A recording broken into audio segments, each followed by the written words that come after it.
Salut à tous, c'est Vincent Manilev et c'est déjà le 4e épisode de NoTube, le podcast de Binge Audio consacré aux youtubeurs. On va entamer doucement ce nouvel épisode avec mes invités.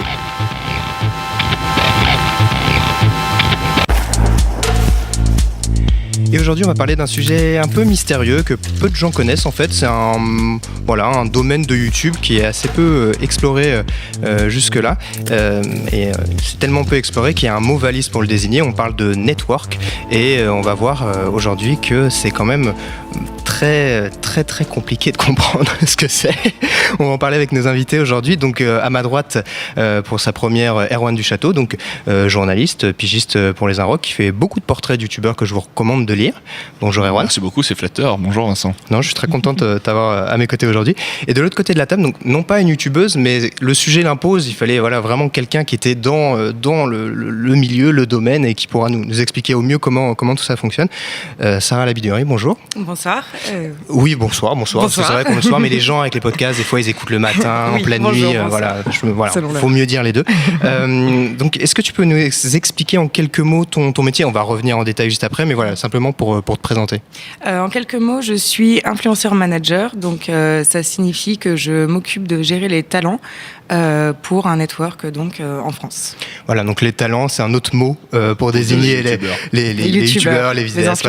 Il y a tout un tas de mots qu'on va pouvoir détailler dans un instant, mais avant de commencer, comme d'habitude, on va faire un petit point sur l'actualité et on commence avec ce qui a fait beaucoup parler cette dernière semaine, le cyberharcèlement.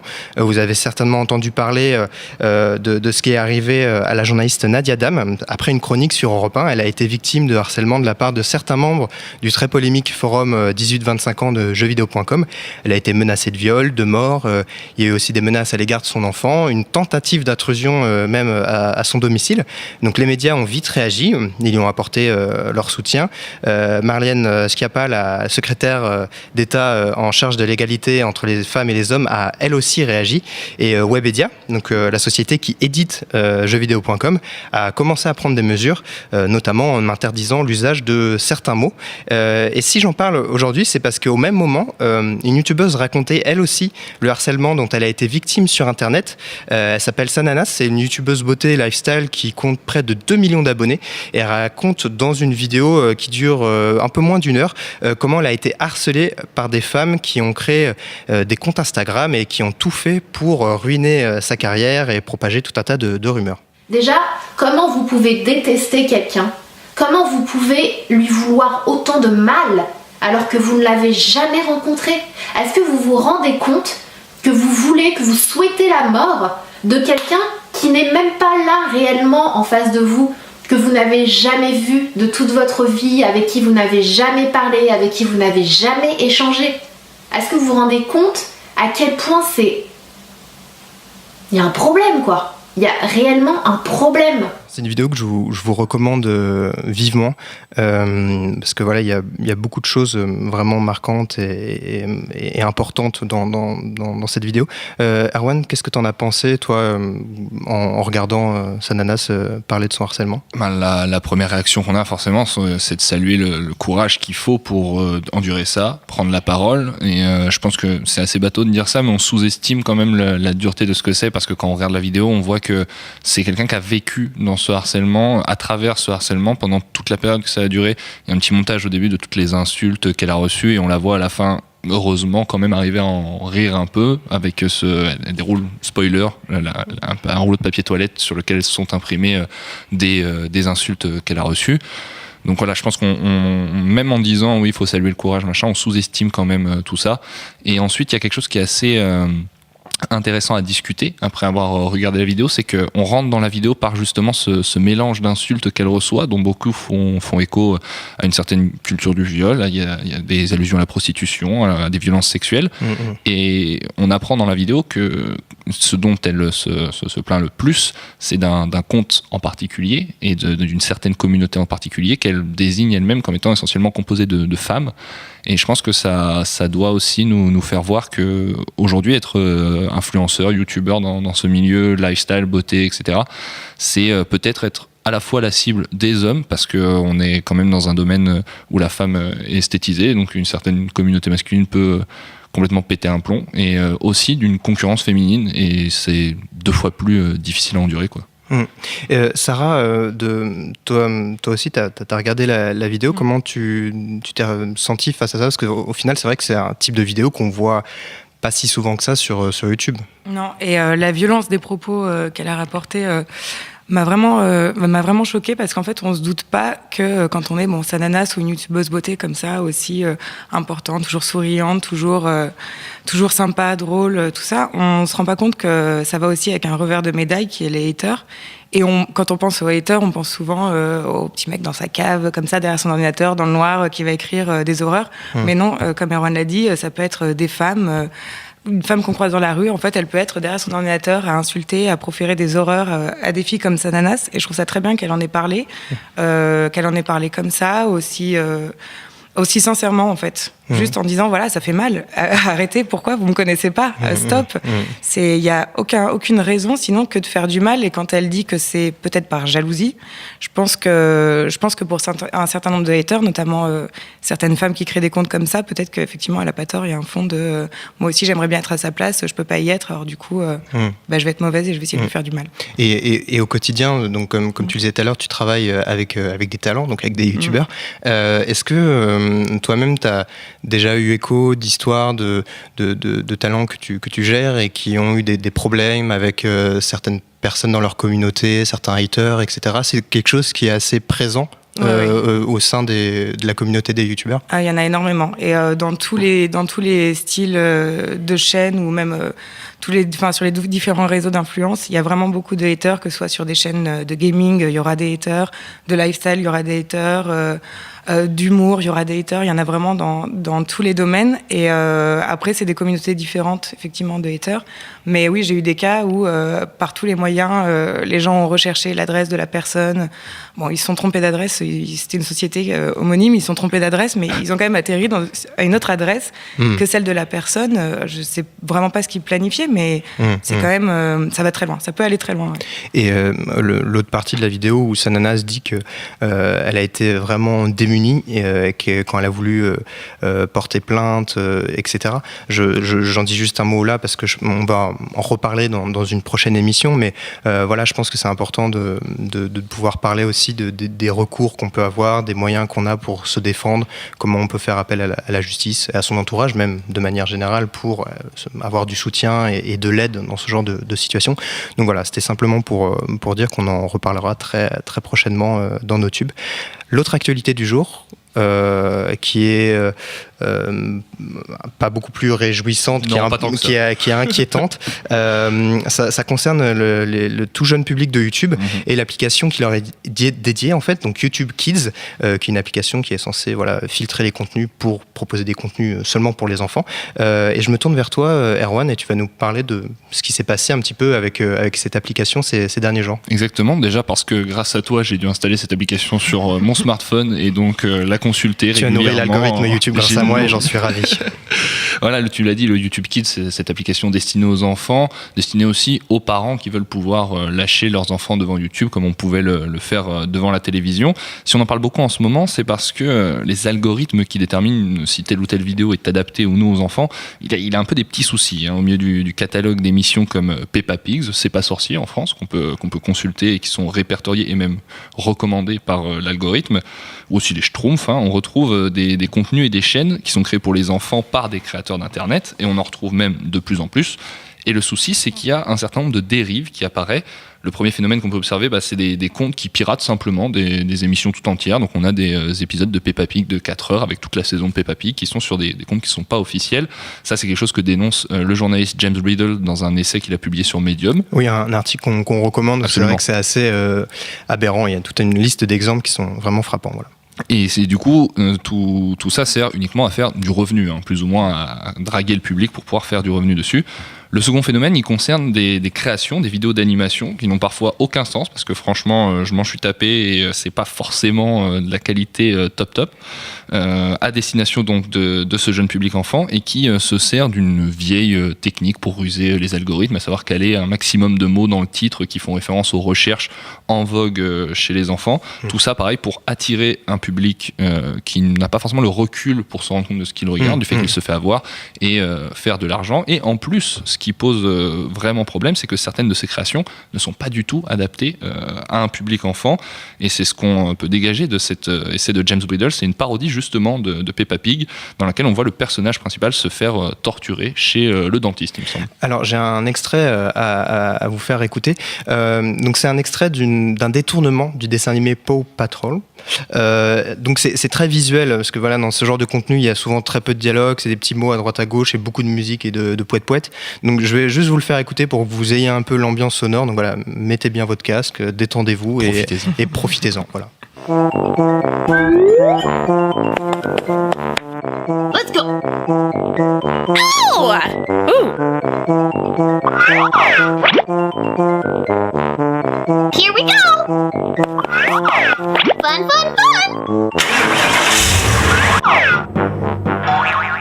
Fun, fun, fun. Fun, jusqu'à ce qu'en fait, donc là, simplement pour vous situer, raconter un peu ce qui se passe, il y a une petite famille, voilà, des petits personnages qui montent dans une voiture pour une balade, voilà, ça va être fun.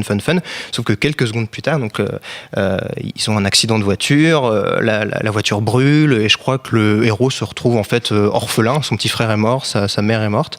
Donc voilà, c'est pour raconter un petit peu le fait qu'aujourd'hui YouTube Kids fait vraiment débat, quoi. Bah oui, ça fait débat parce que les parents se rendent compte qu'ils peuvent pas faire confiance à ces algorithmes pour faire le tri de lui-même dans ce qui est proposé à leurs enfants. Alors il y a quelques jours, Google a annoncé avoir changé son règlement, son algorithme. Certaines vidéos seraient interdites aux moins de 18 ans, mais il faudrait qu'elles aient été signalées au préalable. Donc ça veut dire qu'il faut quand même, de la part des parents, une présence sur la plateforme pour signaler ces contenus et faire le tri avec une présence humaine, quoi, en sachant que quand on utilise le YouTube Kids, tous les comptes enfants sont reliés à des comptes parents, donc c'est-à-dire qu'on peut surveiller ce qui se passe sur YouTube et surtout on peut priver son enfant de la possibilité de faire des recherches par lui-même sur le YouTube Kids et donc d'uniquement se contenter des recommandations YouTube. Donc il y a des manipulations à faire avant de lâcher son gamin juste devant YouTube, débrouille-toi, quoi. Et voilà, et beaucoup de pédagogie pour bien expliquer, plutôt que simplement installer l'application sur son iPad et laisser l'enfant découvrir des choses. Moi, je me rappelle d'une vidéo simplement pour parler du Joker qui fait caca sur le visage de La Belle au Bois dormant et qui est secouru par Hulk. Voilà, je l'ai regardé cet après-midi, je la recommande pas du tout. Sarah, est-ce que toi aussi t'as déjà vu ce genre de vidéo par hasard, volontairement? Je juge pas. Oui, parce qu'il y a eu, ça a commencé il y a 1 an et demi, la mode des vidéos des super-héros in real life. Et en fait, tout est venu, je pense, de ces vidéos à la base, où petit à petit, ça a dérivé donc vers des trucs improbables. Frozen Elsa se fait écraser par Hulk, enfin j'en sais rien, des trucs. Et en fait, c'est venu de là et ça s'adressait à un autre public finalement que les enfants, sauf qu'effectivement, ils servaient des mots-clés pour faire de la vue et pour que l'algorithme les mette en avant. Et oui, je me souviens la première fois que je suis tombée, je regardais cette vidéo pour le travail. Pour le travail. Quand les images ont changé vers quelque chose de violent et vraiment choquant, j'ai regardé mon collègue, j'ai dit mais qu'est-ce qui se passe là? Je crois qu'on est en train d'assister à quelque chose qui va pas du tout. Et YouTube s'en est aperçu quand même assez rapidement, essaie de mettre le haut là, mais c'est pas facile parce que dans ces contenus, il y en a qui sont réellement destinés aux enfants, il y en a plein d'autres qui le sont pas. Et effectivement, sans signalement des parents, c'est très compliqué. Voilà, donc Erwan, tu voulais ajouter? Oui, juste rapidement, c'est vrai qu'on critique pas le fait que ces vidéos existent en fait. C'est juste, comme tu disais, c'est le public à qui. Oui, après, elles sont de plus ou moins bonne qualité, bien sûr, mais c'est juste qu'il faut avoir conscience du public auquel elles sont adressées et c'est pour ça qu'il faut faire le tri, d'autant que les gens qui ont aujourd'hui des jeunes enfants qui le lâchent sur YouTube ont sans doute éventuellement une culture YouTube aussi, et c'est là que ça peut être intéressant de guider son enfant aussi dans ce qu'il peut trouver d'intéressant sur YouTube. Et notamment, je me rappelle d'un compte, même le nom d'une chaîne, c'était Toy Family, je crois, et eux, ils sont vraiment spécialisés dans les vidéos Spider-Man, Frozen, etc. Donc voilà, pour conclure là-dessus, je pense qu'il est important de surveiller et d'accompagner son enfant concrètement quand on lui donne un iPad ou un smartphone, parce qu'il peut se passer des choses assez étonnantes.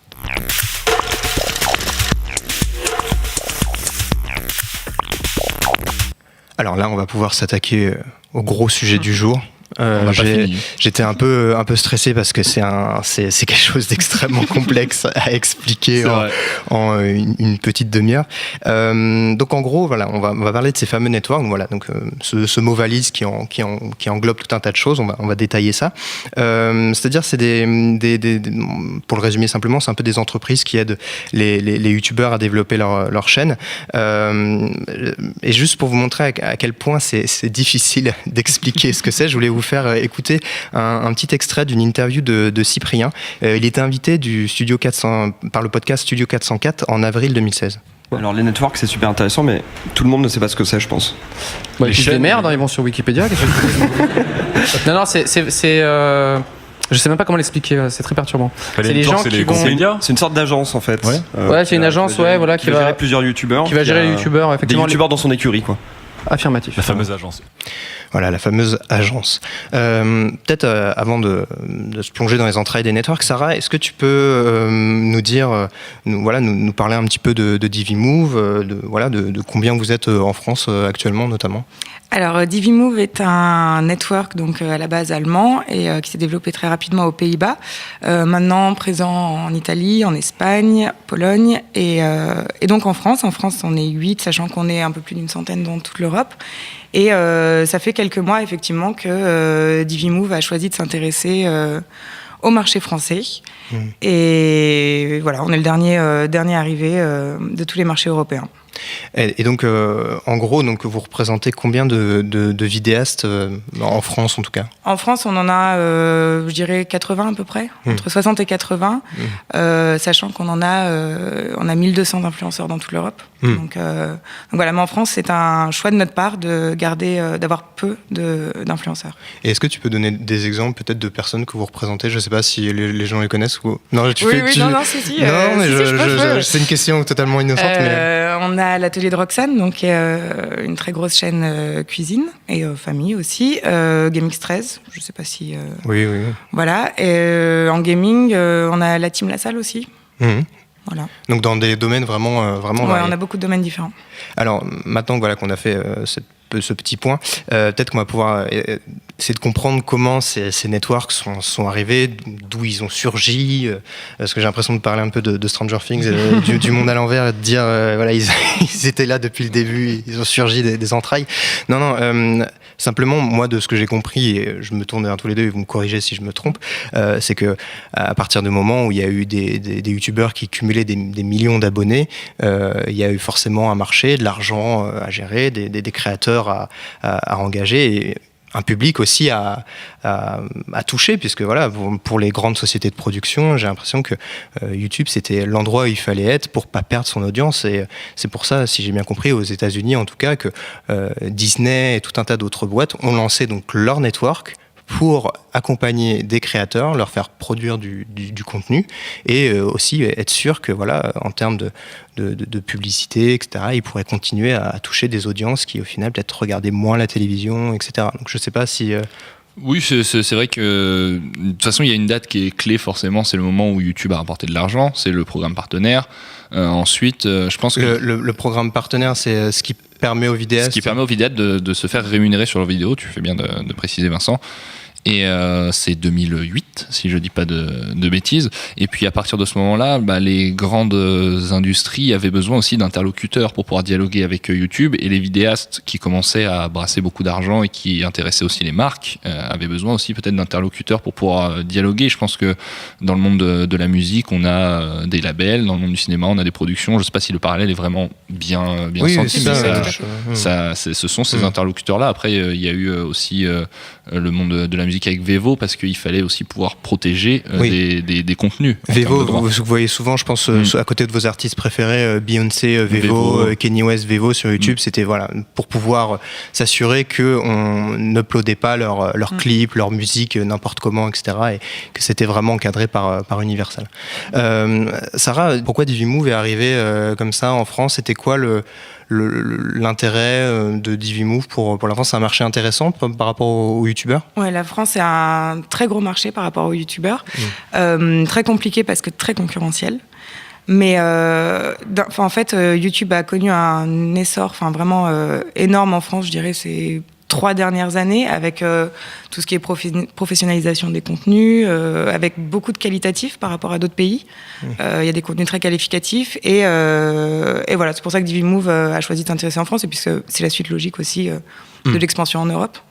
Tu parlais de marché très concurrentiel. Erwan, est-ce que tu peux nous présenter un petit peu les différents networks qu'il y a en France? Et je rappelle encore une fois que la network, ça regroupe tout un tas de sociétés avec des caractéristiques très, très variées. Bien sûr, je pense qu'il y a beaucoup de noms de youtubeurs que je vais vous citer, que vous connaissez, chers auditeurs, et puis autour de cette table, bien sûr, mais on n'identifie pas forcément qui est derrière. Par exemple, si je vous dis Golden Moustache et Studio Bagel, bon, c'est des choses que vous avez pu regarder dans votre vie YouTube.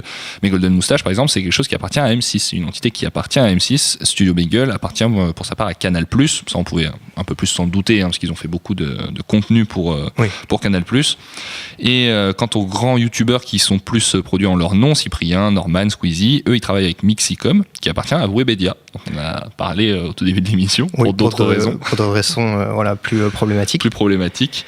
Et Webedia qui détient donc jeuxvideo.com. Et on connaît aussi d'autres investisseurs, TF1, qui a déjà investi le milieu des networks avec Finder Studio. Je crois, mais ça a été rebaptisé. Oui, ça a changé de nom. Voilà, Studio 71. Exact. Et un acteur majeur en France, du coup. Si je dis pas de bêtises, je crois que c'est Seb Lafrite qui est signé là-bas. Oui, et puis il y a Emma Cake-Up aussi. Voilà, il y a quelques gros noms de la nouvelle génération de youtubeurs. Et Énergie aussi qui est rentré dans le game des networks avec Cher Fresh. Voilà. Et Divimove, ça appartient aussi à un grand groupe. Ouais, ça appartient au groupe RTL.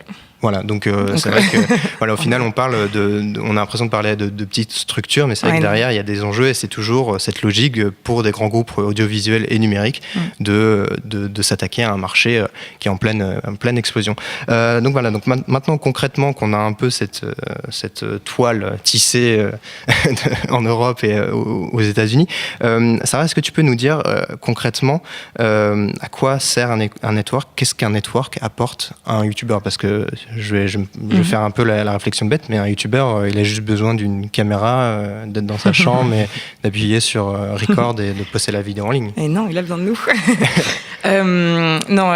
Déjà, tous les networks ne servent pas à la même chose. On a chacun des spécificités et tout dépend aussi des besoins d'un youtubeur. Mais ce qu'on essaie d'amener, outre la gestion des droits, de la monétisation, parce que ça, c'est une base, tous les networks...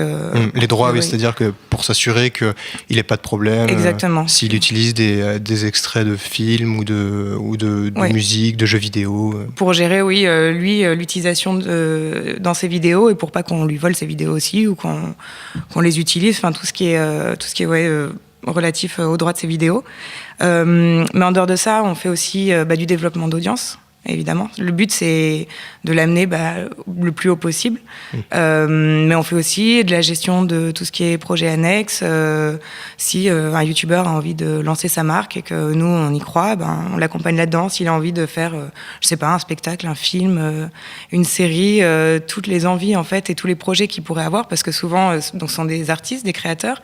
Et leur but en soi, c'est... il y a YouTube, mais finalement, ils ont 1000 autres projets et 1000 autres idées derrière, donc on les accompagne aussi là-dedans. Également, les opérations avec les marques, parce qu'il faut bien en parler. C'est quand même une grosse partie de notre accompagnement. Mais ça, concrètement, c'est-à-dire ça se passe comment? Vous êtes le network, il y a un intermédiaire entre le youtubeur et la marque? Oui, exactement. En fait, soit le youtubeur directement est contacté par les marques et généralement, il va nous envoyer, nous faire suivre les demandes parce que lui, soit il n'a pas envie, soit il ne sait pas gérer, il ne sait pas négocier, il ne sait pas combien il vaut et il n'a pas envie, il n'a pas le temps, donc nous on s'occupe de ça. Soit les marques nous contactent directement en disant j'ai envie de faire ci, ça avec des influenceurs, qu'est-ce que vous pouvez me proposer? Donc soit on propose juste des influenceurs, soit des idées créatives, soit même de la production pour beaucoup derrière, ça peut être beaucoup de choses. Mais on est un intermédiaire. Et quel type de de contenu ils peuvent produire, c'est-à-dire ça peut aller du placement de produits à la vidéo sponsorisée entièrement. Exactement. Exactement. Avec tout le dispositif social media autour. Par exemple, chez Divimove, vous travaillez avec plusieurs marques qui sont déjà dans votre catalogue. Est-ce que ça peut arriver, je sais pas, quand un YouTuber, un nouvel influenceur arrive, que ce soit des choses qui soient déjà spécifiées dans son contrat, qu'il va devoir travailler avec telle ou telle marque, ou est-ce que c'est toujours une discussion On n'impose jamais rien. C'est jamais imposé. Je sais pas comment ça se passe dans les autres networks, mais chez nous on n'impose jamais rien parce que c'est pas notre but. Si on impose de travailler avec telle marque, on sait que le rendu aura 90% de chances de pas être quali, quoi, de pas être bien et que ça se passe, enfin que ce soit mal perçu par la communauté, par la marque. Non, on n'a pas envie d'imposer. Et concrètement, toi, au quotidien, ça ressemble à quoi une de tes journées? Parce que je suppose que là, tu as évoqué toute une liste d'aides, de choses. À quoi ça ressemble une journée classique? Je suppose que tu dois être à droite à gauche pour gérer plein de trucs différents. Aucune journée se ressemble, déjà.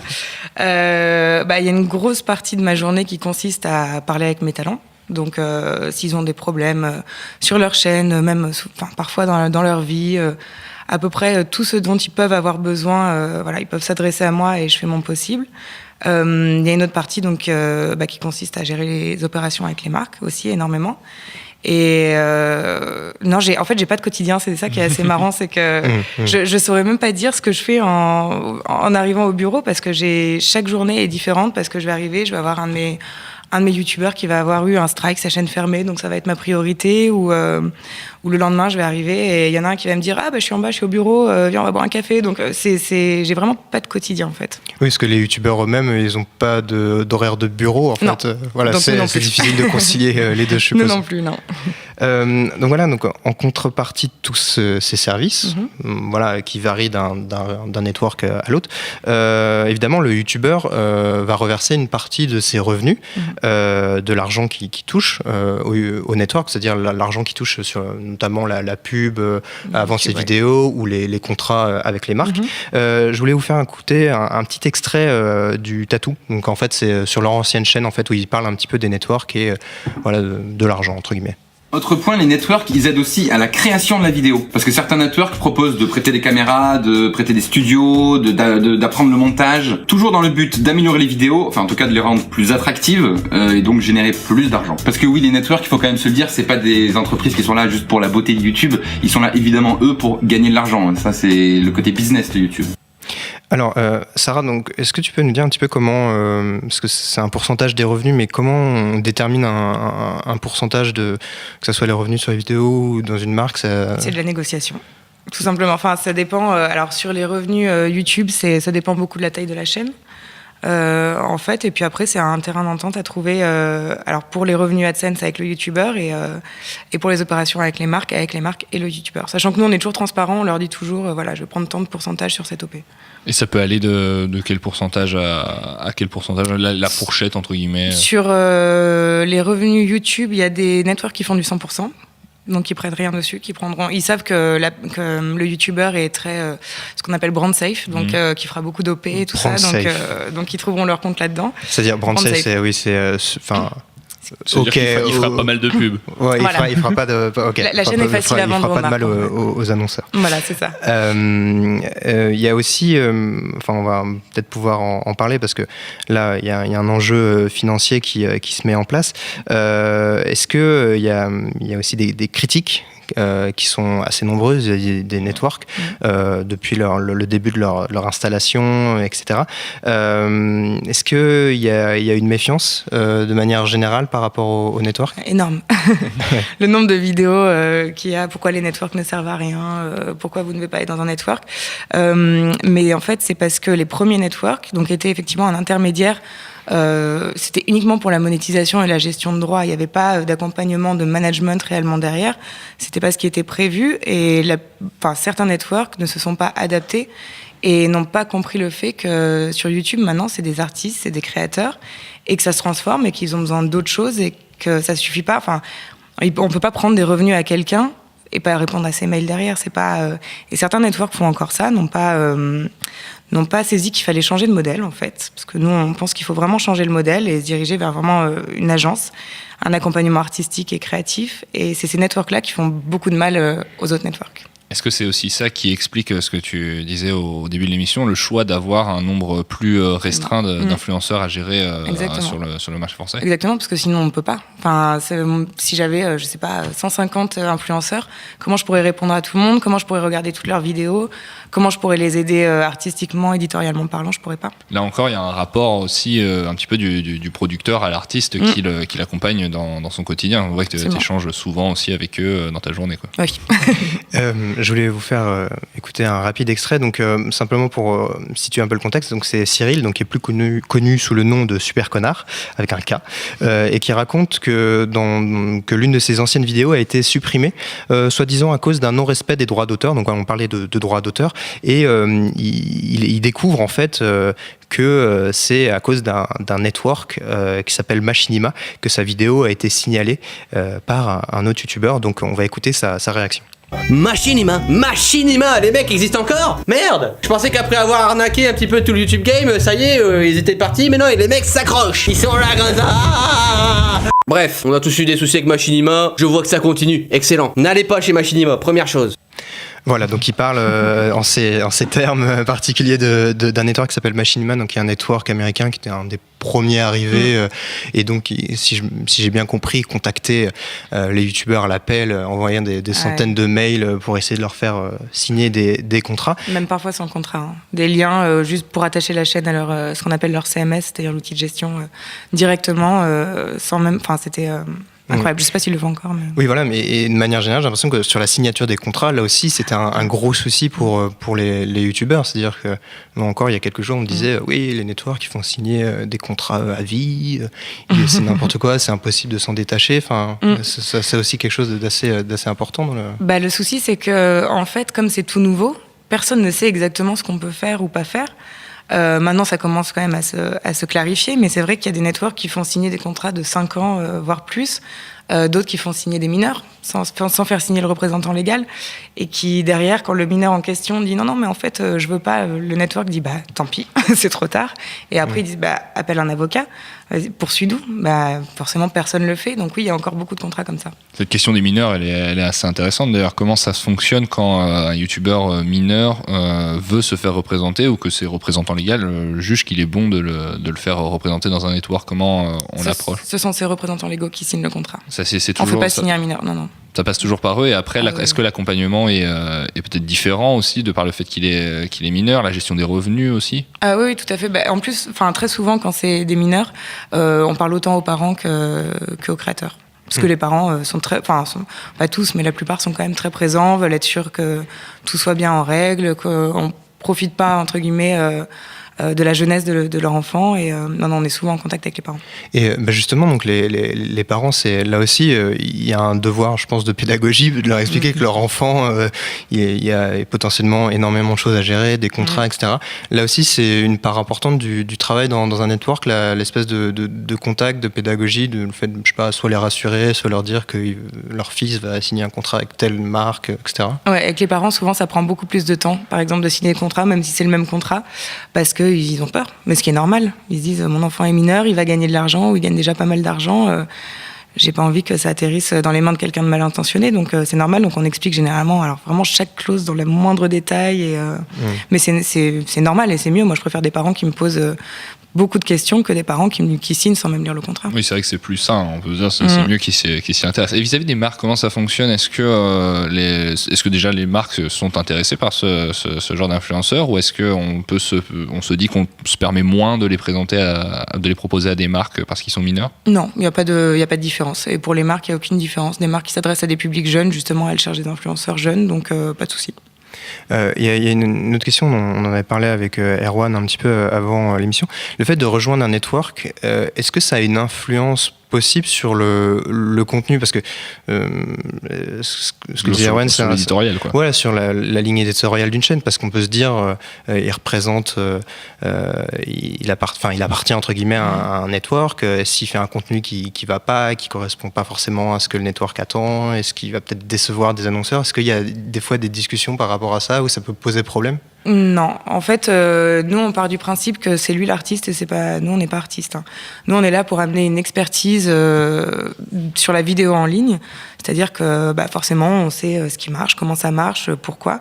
Maintenant, jamais je dirais à un de mes talents, sauf si c'est des trucs violents, choquants, auquel cas c'est différent, mais s'il veut faire une vidéo sur un sujet, même si moi je trouve que c'est pas une bonne idée, je lui dis forcément, je dis écoute, pour telle ou telle raison, je pense que tu devrais pas. Mais s'il a envie de la faire, il la fait. Jamais on impose quoi que ce soit. On essaie vraiment, c'est de l'accompagnement. Et après, est-ce que ça se fait pas aussi dans le choix des talents qu'on choisit de représenter, parce que vous faites aussi, il y a des catégories de contenu qui vous plaisent peut-être plus que d'autres, et à d'autres networks, ce sera d'autres catégories. Voilà. Brand safe. Je suis content de l'avoir replacé. Yes. Non, oui, absolument. De toute façon, nous, en tout cas chez Divimove, avant de signer une chaîne, quand on veut travailler avec quelqu'un, c'est qu'on aime cette chaîne. Moi, j'irai jamais vers une chaîne pour laquelle je crois pas ou j'aime pas le contenu. C'est toujours une chaîne avec laquelle j'ai une affinité particulière et voilà, c'est ça qui est intéressant. Sinon, je vois pas quel est le but de travailler. On signe pas pour signer, quoi. Mais d'ailleurs, tu dis quand on veut une chaîne, et ça c'est quelque chose qu'on n'a pas encore évoqué. Est-ce que dans l'ensemble, c'est plutôt le network qui va vers le YouTuber ou l'inverse? Ça dépend. C'est 50-50. C'est vrai qu'on parlait de... Moi, je sais, avec les discussions que j'ai pu avoir avec les youtubeurs, c'est vrai qu'à partir de quelques dizaines de milliers d'abonnés, en général, ils reçoivent une flopée de mails de gens qui leur proposent de rejoindre leur network. C'est souvent des networks qui n'ont pas de bureau en France, pas de contact direct en France, mais c'est vrai que je pense qu'il sera contacté dans tous les cas dès qu'il commence à émerger. Ouais, à partir de 10-20 000 abonnés, de toute façon... Il y a un network que j'ai en tête qui sera dessus. J'ai une dernière question qui est peut-être un peu piège, mais j'étais assez content de la formulation. Est-ce que c'est au final le youtubeur qui a besoin du network ou le network qui a besoin du youtubeur? C'est une très bonne question. Les deux. Les deux, et faut savoir que tous les youtubeurs n'ont pas besoin d'un network, n'ont pas besoin d'un network. Il y en a certains qui se débrouillent très bien tout seuls. Et c'est tant mieux s'ils y arrivent tout seuls parce que ils ont les compétences qu'il faut, ils ont les moyens de production qu'il faut, ils ont vraiment tout ce qu'il faut. Et tant mieux. Donc, et puis comme j'ai dit au début, selon les besoins aussi, les youtubeurs vont aller vers des networks différents. Nous, ce qu'on dit tout le temps quand on rencontre quelqu'un, généralement, il fait la tournée de tous les networks. Et on dit, écoute, attends d'aller voir tout le monde, pose-toi, vois selon tes besoins, quel est le network qui t'apportera ce que tu veux. D'accord, je crois qu'on va pouvoir conclure l'émission. Erwan me fait un signe d'approbation. Tu es satisfait. Tout à fait. Très bien. Avant de nous quitter, on va simplement faire une petite recommandation de chaîne. Sarah, forcément, je vais prêcher pour ma paroisse. Évidemment, c'est surprenant. Moi, je recommande donc Camille et Justine, qui sont deux comédiennes qui font des vidéos humoristiques extrêmement drôles, donc sur YouTube, mais également sur Facebook. Et une autre toute petite chaîne qui s'appelle On sait où t'habites. C'est un collectif d'humoristes qui viennent du cinéma, du stand-up, qui font des vidéos humoristiques, donc un peu absurdes. C'est très drôle. On ira voir. Erwan? Eh bien, pour ma part, j'ai choisi de vous recommander la chaîne Enjoy the Noise, Jean Bafouille, qui est quelqu'un que je suis depuis pas si longtemps que ça, mais qui appartient un peu à ma sphère musicale, rock, metal, pour en dire un peu plus sur sphère. Sacrée sphère. Et surtout qui a notamment un concept de vidéo récent qui m'a fait arriver sur sa chaîne et qui est très intéressant, qui s'appelle Discult, et qui est assez innovant dans le sens où ce sont des vidéos où ce sont ses abonnés qui parlent, c'est-à-dire qu'il invite des gens dans son studio pour parler d'un disque qui les a marqués dans leur vie, et je trouve que c'est une bonne façon de personnifier la musique qu'on aime et de rentrer dans cette sphère-là. Donc voilà. Et c'est l'achèvement du web participatif ultime. Et moi, pour ma part, je vais vous parler de Dava, donc divertissement ad vitam aeternam. Donc en fait, qui est en soi et existe déjà depuis quelques temps, mais qui est tenu par les comédiens Sacha Béard et Augustin Chakel Popoulos. Donc ils ont relancé leur chaîne pour héberger leurs fameuses fiches de lecture, c'est-à-dire des critiques de livres, mais des critiques très très particulières, assez indescriptibles, mais que je trouve souvent hilarantes. Et donc ils viennent également, et je signale ce que je l'ai lu et je le trouve très drôle, et cette recommandation n'est pas sponsorisée, je tiens à le dire. Ils ont sorti un livre sur leurs fiches de lecture qui sont vraiment très drôles. Ils parlent même de la notice, je crois, de GTA 5. Ils vont très très loin. Donc c'est la chaîne Dava. Et sinon, vous pouvez taper fiches de lecture pour retrouver leurs exploits.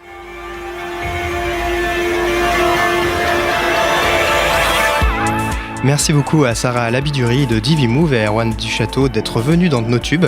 Merci à Jules à la technique, à mon camarade David Honora pour la préparation et à toute l'équipe de Binge Audio. Si cette émission vous a plu, vous pouvez en parler à vos animaux de compagnie, à votre grande-tante, à votre grand-mère ou à votre voisin.